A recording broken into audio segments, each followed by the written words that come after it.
Allah Allah mən rızanın eşqinə divanə oldum. Allah Dedək ki, Əhl-i Beyt əleyhimussalamın hərəmlərinin ziyarəti üçün bir çox tövsiyələr var, ziyarətlərin ədəbləri var və bizə tövsiyə olunub ki, bunları yerinə yetirək. Kəma ətəqiduha fi hadratihi və bir sıra tövsiyələr var ki, bunları yerinə yetirməklə bizim ziyarətimiz kamil olur. Ziyarətimiz daha gözəl olur. Onlardan biri də buyurublar, hərəmə daxil olmaq istəyəndə, hər qədəm atanda, hər addım qabağa gedəndə istiğfar deyin. Məsələsi bugün İslam dininin müsəlmanların ən böyük dərdidir. Hər bir müsəlman özünə borc bilməlidir, vəzifə bilməlidir. Bu məsələni günümüzdə aktual saxlamalıdır. Hər kəs bacardığını bu məsələ üçün etməlidir. Biri öz maddiyyatı ilə, pulu ilə kömək eləyə bilirsə, o məzlum xalqa kömək eləməlidir. Biri öz yazısı ilə, şeiri ilə, romanı ilə, dastanı ilə, kim nə ilə bacarırsa, biri sosial şəbəkələrdə o məzlumların haqqını müdafiə eləyə bilir. Ey edən cənnət Xurasani salam olsun sana. Önder el firdevse dünyanı selam olsun sana.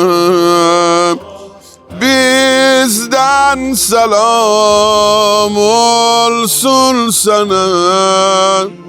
Bizden selam olsun sana.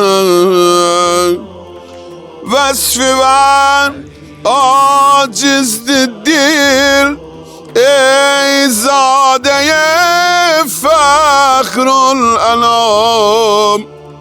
Buradan sana verrem selam.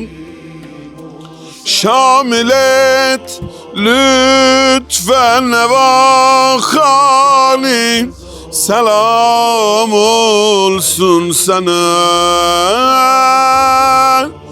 Bizden selam olsun sana.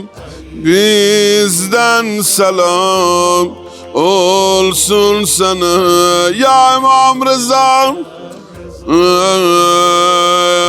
ey sınık diller sefası, ey adın derdim devası. Dene ya İmam Rıza, uzak yoldan gelmişem ziyaretime. Çətinliğindən, xəstəliğindən, ey Rəuf-i Ali-Taha, eylə ehsan can-ı Zəhra. Və imamın şəhadətə yetirdikdən sonra imamın mübarək bədənini gətirir, bu Sənabad kəndində, Hümeyd ibn Qəhtəbənin evində dəfn edir. Musa Rıza, Ali Musa Rıza, Ali Musa Rıza,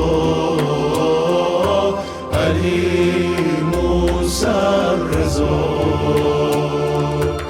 Ali Musa Rıza,